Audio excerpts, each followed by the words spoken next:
5월 2일 글로벌 마켓 헤드라인입니다. 워런 버핏은 주식시장이 도박판으로 변질되고 있다며 월가가 투기를 부추기고 있다고 전했습니다. 버크셔 해서웨이가 1분기 주식 투자로 약 2조 원의 손실을 기록한 것으로 알려졌습니다. 일론 머스크 테슬라 CEO가 테슬라 지분 44억 달러를 추가로 처분했습니다. 이로써 일주일간 84억 달러를 매도했습니다. 달러 인덱스가 103.16을 기록하며 4월 한 달간 4.47% 상승했습니다. 일론 머스크가 트위터 이면진 그버를 삭감하며 신규 수익 모델을 개발할 계획이라고 밝혔습니다. 중국의 1분기 철강 소비량이 전년 동기 대비 5% 감소했습니다. 코로나19 확산 여파로 풀이됩니다. 중국 상하이가 점진적 정상화에 들어갔습니다.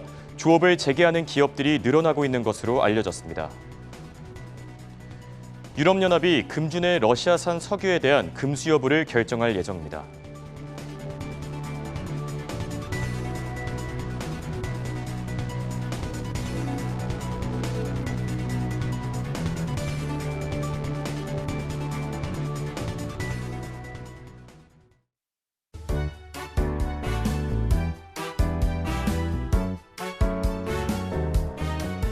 시청자 여러분 안녕하십니까? 24시간 잠들지 않는 생생한 투자 정보를 전해드리는 굿모닝 안경 글로벌 마켓의 홍성진입니다. 이번 주 미국 증시 5월 FOMC 정례회의를 주시하면서 움직일 전망입니다. 연준의 50베이시스 포인트 금리 인상이 예상되는 가운데 일각에서는 자이언트 스텝에 대한 가능성도 제기되고 있는데요. 고공행진하고 있는 물가를 잡기 위해 연준이 과연 어떤 행보를 내릴지 주시하시면서 이번 주 현명한 투자 전략 세워보시면 좋을 것 같습니다. 그럼 굿모닝 안경 글로벌 마켓 지금 시작합니다.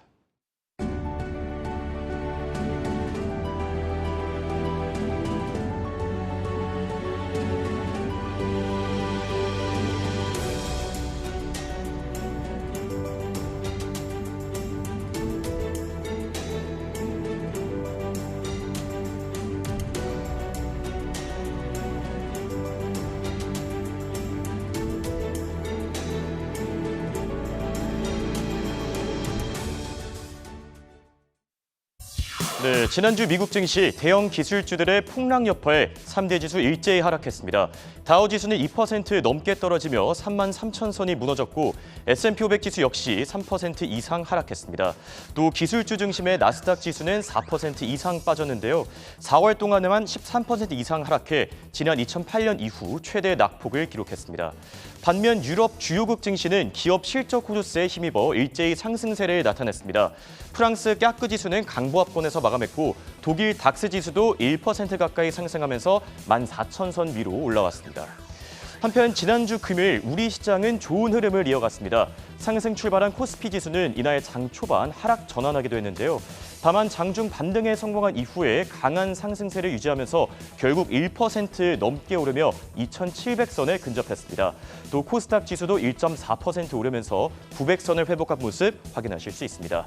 중국 증시도 체크해 보시죠. 지난주 중국 증시는 노동절, 황금 연휴를 앞두고 경기 부양 기대감에 힘입어 일제히 상승했습니다. 상해 종합 지수는 2% 가까이 올랐고 또 홍콩 항생 지수도 무려 4% 뛰면서 2,100선 위로 올라왔습니다.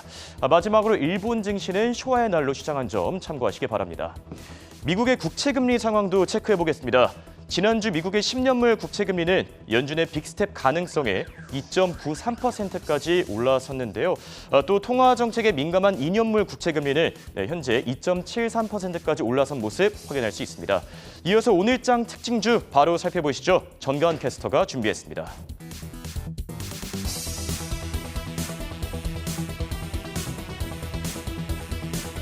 네, 현재 시간 금요일장 미증시 특징주 상황 짚어드리겠습니다. 아마존이 2015년 이후 7년 만에 1분기 영업 손실을 기록했습니다. 보유했던 리비안 지분이 손실이 크게 작용했습니다. 또한 사람들이 점차 오프라인 매장을 다시 찾기 시작한 데다 인플레이션과 공급난, 인건비 인상, 우크라이나 전쟁으로 인한 유가 상승 등 거시적 요인이 복합적으로 작용했다는 분석이 나옵니다. 금요일장에서 아마존이 14% 크게 떨어지면서 2,485달러 선까지 폭락했습니다. 이외에 구글도 실적을 발표했는데 순이익은 1년 전보다 8.3% 줄고 매출 증가율도 23%를 기록하면서 2020년 말 이후 가장 낮은 증가율을 기록했습니다. 이날장에서 주가는 3.72% 빠지면서 2,282달러 선에 마감을 했습니다. 다음으로 애플도 보고 가시죠. CFO 루카 마에스트리가 공급난 이슈로 3분기 판매에 80억 달러 정도 손실을 입을 것이라고 언급하면서 주가가 떨어졌습니다. 하지만 여전히 월가 전문가들은 이 기회를 오히려 저점 매수 기회라고 언급하고 있습니다. 이날장에서는 4% 가까이 떨어지면서 157달러 선에 마감을 했고요. 이어서 마이크로소프트와 메타 각각 4%, 2%대 낙폭 보이면서 277달러와 200달러 선에 마감을 했습니다. 트위터 인수를 밝힌 일론 머스크 테슬라 CEO가 트위터 인수를 위해 이번 주 84억 달러어치 테슬라 주식을 매각한 이후 주가 매각 계획이 없다고 언급하면서 테슬라는 장중 크게 반등했다가 시장 약세 0.7% 하락으로 마감했습니다. 주가가 870달러 선까지 내려와 있습니다. 한 달 사이 필라델피아 반도체 지수는 14% 하락하고 반도체 관련주가 약세를 보였습니다.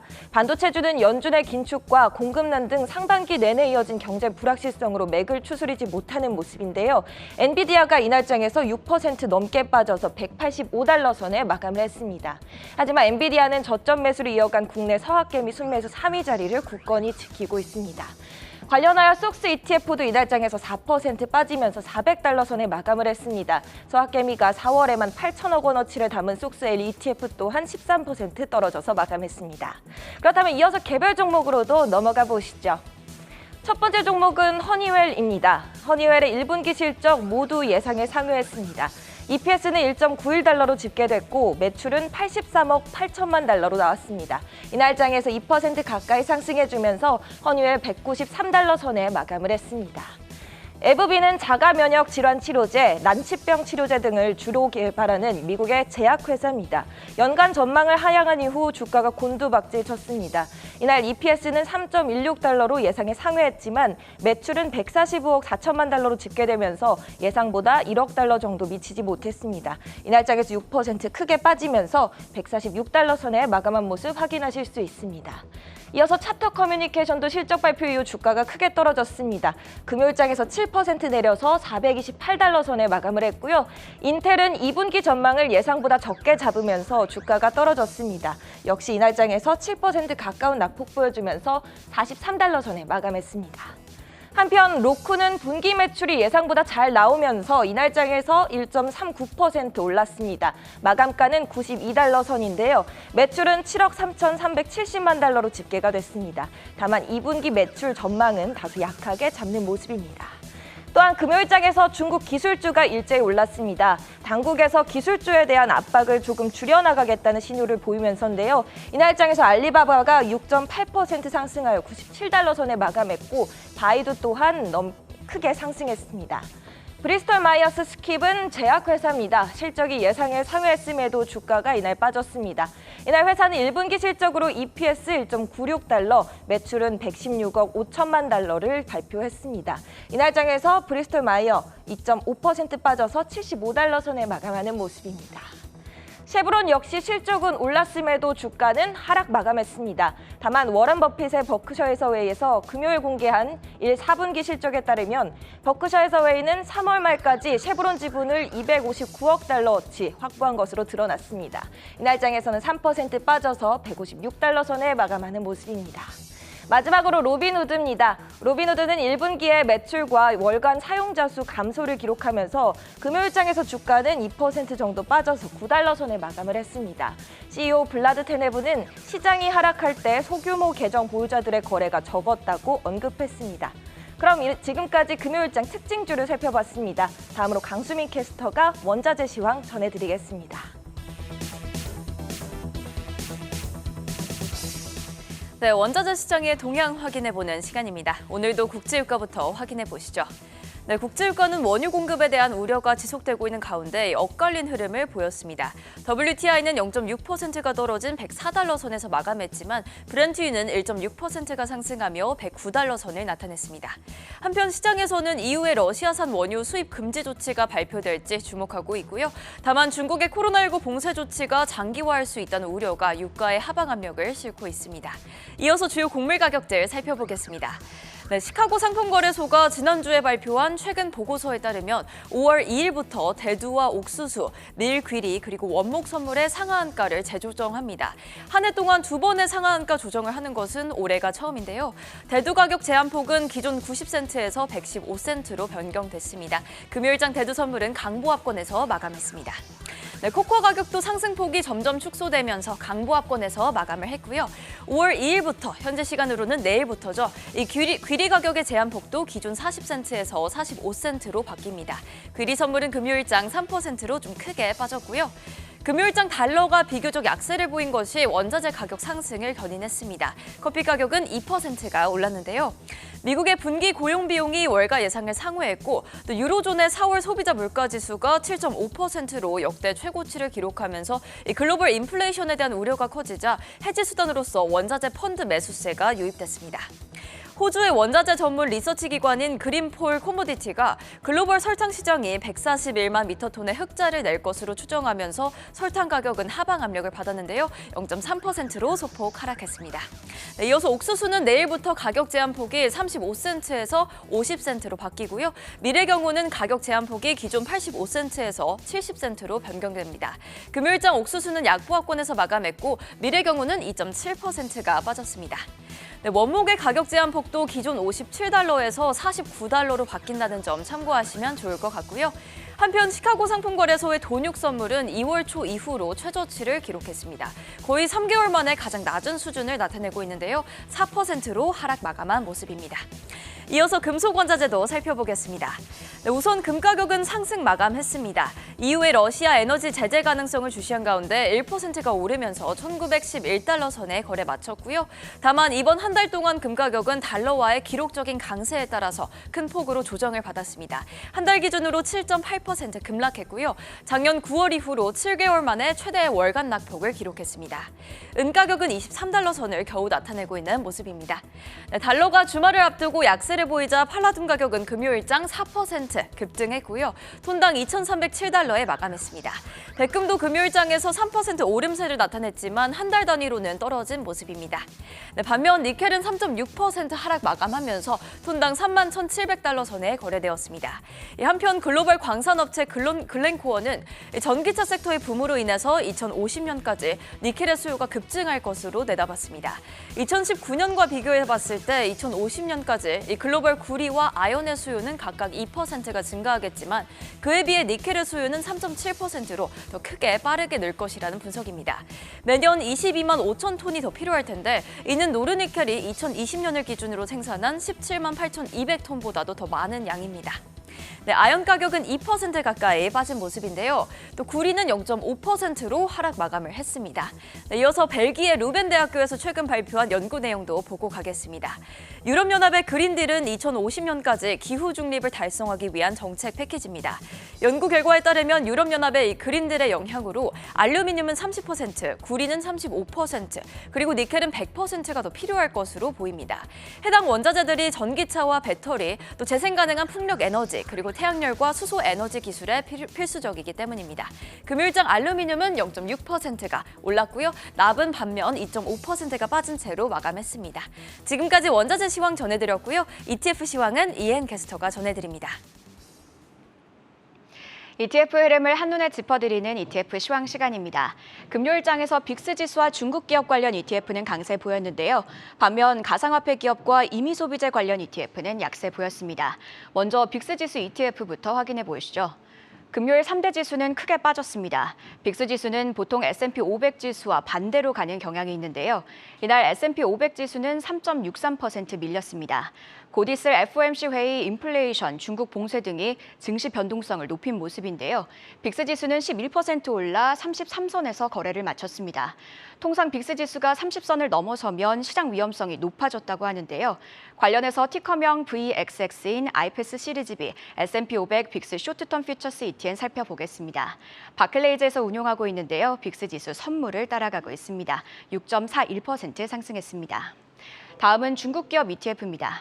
지난주 금요일 홍콩 증시는 기술주를 중심으로 크게 상승했는데요. 홍콩 항생지수는 4.01% 올랐고 대형 기술주 위주로 구성된 항생테크 지수는 9.96% 상승했습니다.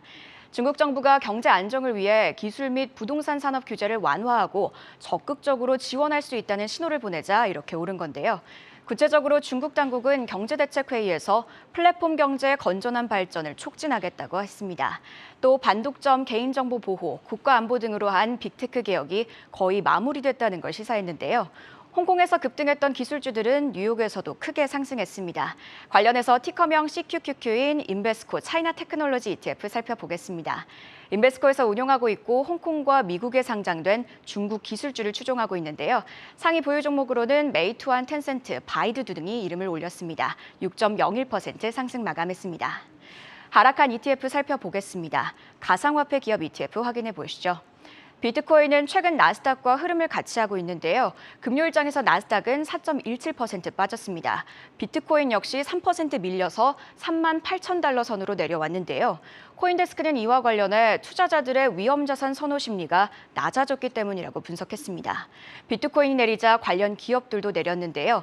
코인베이스는 약 8%, 마라톤 디지털홀딩스와 라이어 블록체인은 7%씩 빠졌습니다. 관련해서 티커명 BITQ인 비트와이즈 크립토 인더스트리 이노베이터스 ETF 살펴보겠습니다. 비트와이즈에서 운용하고 있고 앞서 언급한 기업들을 비중 있게 보유하고 있는데요. 6.50% 내렸습니다. 이번에는 임의소비재 ETF입니다. 지난주 금요일 11개 섹터 중 임의소비재 섹터가 가장 크게 밀렸는데요. 5.92% 하락 마감했습니다. 또 해당 섹터 지수는 이날 52주 신저가를 찍기도 했는데요. 티커명 VCR인 뱅가드 컨슈머 디스크레셔너리 ETF 확인해 보겠습니다. 뱅가드에서 운용하고 있는데요. 임의소비재 기업들을 따라가고 있습니다. 이날 5.11% 하락 마감했습니다. 이번에는 시장 상황을 바탕으로 관련 ETF들 알아보겠습니다. 연준이 선호하는 물가 지표죠. 개인 소비 지출, 즉 PC 가격 지수가 전년 대비 6.6% 상승해 40년 만에 최고 수준을 유지했는데요. 이렇듯 인플레이션은 갈수록 심해지고 있는 상황입니다. 팁스, 즉 물가 연동 채권은 대표적인 인플레이션 해지 상품인데요. 투자 원금의 물가 상승률을 반영한 뒤에 이자를 지급하기 때문입니다. 오늘은 이와 관련해 팁스 ETF 확인해 보시죠. 먼저 티커명 TIP인 아이시어스 팁스 본드 ETF입니다. 블랙록에서 운용하고 있는데요. 만기가 1년 이상 남은 물가연동 채권을 따라가고 있습니다. 운용 규모가 가장 큰 팁스 ETF인데요. 운용 수수료는 0.19%입니다. 다음은 티커명 VTB인 뱅가드 쇼트텀 인플레이션 프로텍티드 서큐리티스 ETF입니다. 뱅가드에서 운용하고 있는데요. 만기가 5년 미만인 물가연동 채권을 따라가고 있습니다. 운용 규모가 두 번째로 큰 팁스 ETF인데요. 운용 수수료는 0.04%입니다. 지금까지 ETF 시황이었는데요. 이어서 금요일 실적을 발표한 기업들의 실적 발표 내용도 확인해 보시죠.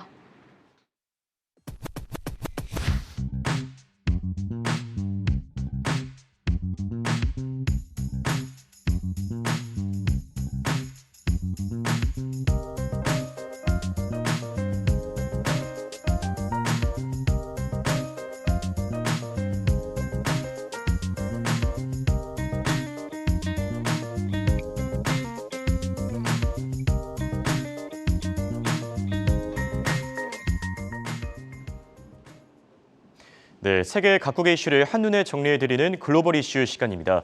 주말 사용 나눈 이슈들 바로 체크하시죠. 먼저 블룸버그의 헤드라인입니다. 네, 아마존이 7년 만에 영업 손실을 기록하면서 14% 폭락했습니다.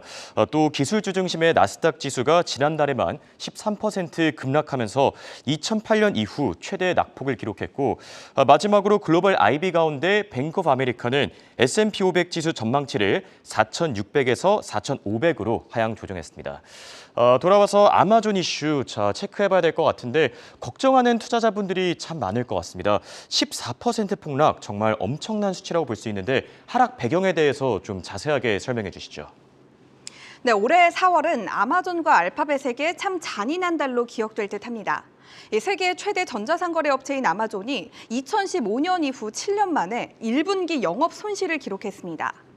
그런데 더 큰 문제는 탐탁지 않은 2분기 실적에 대한 전망치도 함께 제시됐다는 건데요.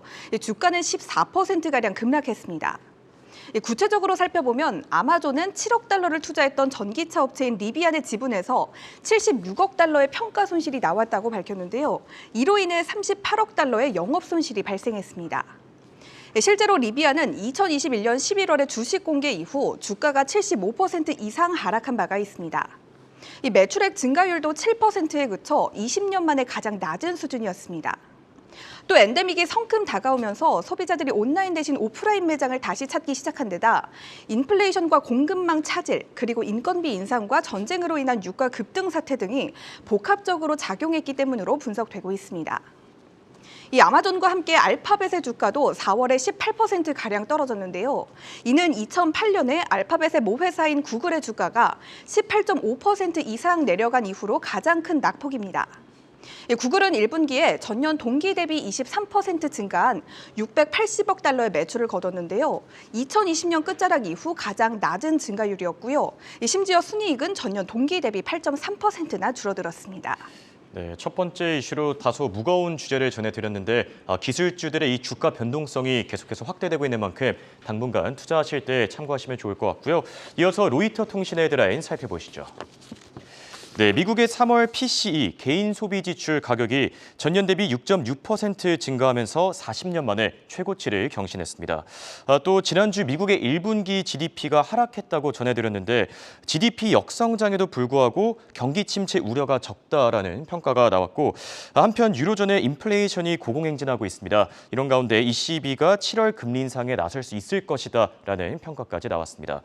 돌아와서 PCE 가격, 네, 미국의 인플레이션이 계속해서 공공행진하고 있습니다. 연준이 과연 이번에 어떤 결정을 내릴지 많은 투자자분들이 이제 주목하고 있는 상황인데 해당 내용도 같이 짚어주시죠. 네, 미국의 3월 개인 소비 지출 PCE 가격 지수가 전년 동기 대비 6.6% 올랐습니다. 이는 1982년 이후 40년 만의 최고치인데요. 이 PCE 가격 지수는 연준이 가장 선호하는 물가지표이기 때문에 주목해볼 필요가 있습니다. 3월 근원 PCE 가격 지수는 전년 동기 대비 5.2%의 오름폭을 키웠습니다. 이는 수정된 전월치인 5.3%보다 낮게 집계됐는데요. 따라서 40년 만에 최고치다라는 기록에서 소폭 후퇴한 모습이었습니다. 근원 PCE의 전월 대비 상승률이 직전 달보다 낮게 나온 건 1년 만에 처음이라고 합니다. 하지만 PCE 가격 지수 상승분의 대부분은 다른 것보다는 전쟁에 따른 에너지와 식료품 가격 급등에서 기인했습니다. 이 변동성이 큰 음식과 에너지를 제외하고는 전망치를 소폭 하회하기도 했는데요. 이를 통해 상승세가 다소 주춤해졌다는 흐름을 읽을 수가 있었습니다. 쉽게 말해 인플레이션이 둔화되기 시작했다는 추가적인 증거가 된다는 겁니다. 다만 인플레이션이 역대 최악의 수준을 유지하고 있는 것은 사실이기 때문에 5월에 연준이 50베이시스 포인트의 금리 인상을 단행하는 빅스텝에 나설 것은 변하지 않을 것으로 보이고 있습니다. 네, 인플레이션을 둘러싸고 좀 의견이 엇갈리고 있는 것 같습니다. 이미 고점을 찍었다. 지금 피크론의 단어도 나오고 있고 아니다. 계속 장기화될 것이라는 의견도 분분한 상황인데 이어서 GDP 역성장과 관련해서도 좀 같이 짚어주시죠. 네, 미국의 1분기 경제 성장률 GDP가 마이너스 1.4%를 기록하면서 코로나19 팬데믹 초기 이후 처음으로 역성장했지만 의외로 예상보다 선방했다라는 평가가 나오고 있습니다. 심각한 인플레이션과 우크라이나 사태 그리고 코로나19 팬데믹이 지속됐음에도 불구하고 나름 잘 버텨줬다는 건데요. 따라서 연준은 긴축의 고삐를 늦추지는 않을 것으로 보이고 있습니다. 이번 하락세는 주로 무역 불균형과 공급난에 따른 재고 감소가 주된 이유였다고 풀이되고 있습니다. 이 소비 지출과 기업 투자는 여전히 강하기 때문에 대부분의 전문가들은 이는 일시적인 현상일 뿐 경기 침체는 절대 아니다라고 말했습니다. 또 앞서 짚어봤던 PC 가격 지수도 이를 뒷받침하고 있는데요. 이 미국 경제의 핵심 동력인 소비 지출이 이 속도를 높이고 있다는 겁니다. 일회성의 느낌이 강한 이번 지표만 지나간다면 2분기부터는 다시 좋은 흐름을 이어나갈 것으로 전망되고 있습니다. 네, GDP 역성장과 경기 침체와 관련된 분석들 살펴봤고 다음은 CNBC 헤드라인 살펴보겠습니다. 네, 개별 기업 이슈들이 올라와 있습니다. 투자의 규제 워런 버핏이 지금까지 쉐브론 주식 45억 달러를 매입했다라는 소식이 전해졌고 버크셔 회사의 지난 1분기 주식 손실이 약 2조 원을 기록한 것으로 확인됐습니다. 마지막으로 돈나무 언니로 알려진 인물이죠. 캐시우드가 텔라닥 주식 2천만 달러를 추가 매수한 것으로 확인됐는데 텔라닥의 최근 이 주식 가치가 많이 좀 떨어진 만큼 우려하는 투자자분들도 있을 것 같습니다. 돌아와서 워런 버핏의 이번 결정, 사실 주식시장이 굉장히 안 좋았는데도 불구하고 이 에너지 섹터는 굉장히 좋은 흐름을 이어갔는데 쉐브론 주식을 지금까지 45억 달러 매입하지 않았습니까? 네, 맞습니다. 이 워렌 버핏이 버크셔 해서웨이의 연례 주주총회에서 포트폴리오를 공개했습니다. 단연 돋보이는 종목은 쉐브론이었는데요. 이 쉐브론의 지분을 대거 사들였습니다. 금액으로는 약 45억 달러로 대규모 지분 투자를 단행한 것으로 볼 수가 있습니다. 실제로 최근 유가의 급등으로 인해 쉐브론의 주가도 33% 이상 날아올랐습니다. 쉐브론뿐 아니라 다른 석유 기업들 역시 최고의 선택으로 꼽히고 있습니다. 버핏은 옥시덴탈 페트롤리움도 높이 평가하면서 추가적으로 70억 달러 상당을 매집하기도 했습니다. 그래도 버크셔 해서웨이의 지분 1순위는 여전히 애플입니다. 그 뒤는 뱅크 오브 아메리카와 아메리칸 익스프레스가 뒤를 잇고 있습니다. 네, 앞서 헤드라인에서도 전해드렸지만 캐시우드가 이번에 텔라닥에 좀 주목을 했습니다. 하지만 좀 아쉬웠다라는 평가도 이어지고 있는데 해당 내용도 같이 전해주시죠. 네, 워렌 버핏뿐 아니라 캐시우드도 새로운 기지개를 켰는데요. 미국 원격 의료계의 대장주인 텔라닥의 주식을 61만 주나 매입했습니다. 금액으로는 약 2,040만 달러로 추정됨에 따라 텔라닥은 현재 아크이노베이션 ETF에서 테슬라와 준비디오에 이어서 세 번째로 큰 비중을 차지하게 됐습니다. 하지만 최근 텔라닥은 기대에 못 미치는 1분기 실적을 발표하면서 하루 만에 약 40% 정도나 떨어지기도 했습니다. 올해 매출 전망치도 크게 낮추면서 이후 부진한 모습을 보일 것으로 예상되고 있지만 그럼에도 불구하고 캐시우드의 애정은 줄어들지 않고 있습니다. 앞으로 미국의 의료 정보 시장을 장악할 차세대 라이징 스타라고 평가했고요. 앞으로 10배 이상은 충분히 뛸 것이다라고 조언하기도 했습니다. 캐시우드는 텔라닥을 아마존과 비교하기도 했습니다. 아마존이 뒷걸음질 치는 행보를 보인 것에 비해서 텔라닥은 시장에서 적극적으로 움직이고 있다면서 당당하게 전자상거래 대기업들과 맞서고 있다고 평가했습니다. 네, 라이징 스타 좀 되게 재밌는 표현인 것 같은데 과연 캐시우드의 선택이 옳을지 좀 지켜보시면 좋을 것 같고요. 다음은 마켓워치 헤드라인 살펴보겠습니다. 네, 최근 논란의 중심에 있는 인물입니다. 일론 머스크가 테슬라 지분 85억 달러를 매각한 것으로 확인됐고 또 이런 가운데 트위터의 임원급여를 삭감할 것이라면서 새로운 수익원을 마련하겠다라고 전했습니다. 마지막으로 인텔 CEO는 반도체 부족 현상이 2024년까지 계속될 전망이다라고 밝혔는데 자, 머스크의 이번 결정, 트위터 인수 자금을 마련하기 위한 어떤 조치로 풀이되는데 85억 달러 상당합니다. 해당 내용 전해주시죠. 네, 일론 머스크가 약 40억 달러의 테슬라 주식을 매각한 것에 이어서 다음 날에도 45억 달러가량의 추가 매도에 나섰습니다. 이렇게 되면 사흘 사이에 총 85억 달러 상당을 팔아치운 건데요. 한화로는 무려 10조 7,300억 원입니다. 다만 더 이상의 추가적인 지분 매각은 없을 것이라고 못 박았습니다. 이를 통해 확보한 현금을 어디에 활용할지는 밝히지 않았지만 정황상 트위터를 사들이기 위한 자금을 마련할 것으로 보입니다. 앞서 머스크는 트위터를 온전히 인수하기 위해서 465억 달러를 마련하겠다고 신고했는데요. 이 중 255억 달러는 은행 빚인 부채 조달을 통해 얻겠다고 했습니다. 이 부채 조달 중 125억 달러는 자신의 테슬라 지분을 담보로 돈을 빌리겠다고 말했고 이 나머지 210억 달러는 자기 자본으로 조달한다고 덧붙였습니다. 한편 머스크는 트위터의 임원 급여를 삭감한다고 언급했는데요. 앞서 머스크는 트위터의 이사 연봉을 없애서 약 300만 달러의 비용을 절감할 수 있다고 밝힌 바가 있기도 합니다. 또 트위터가 새로운 수익을 얻을 수 있는 방안을 개발할 것이라고 말했습니다. 아마도 트위터 내에서 크게 회자되는 트윗을 수익화하는 아이디어를 가리키는 것으로 보이는데요. 외부에서 이 트윗을 인용하거나 활용할 경우 요금을 부과하는 방식입니다. 네, 이렇게 오늘은 테슬라와 일론 머스크 또 트위터 이슈까지 살펴봤습니다. 지금까지 최보아 캐스터와 함께했습니다. 수고하셨습니다.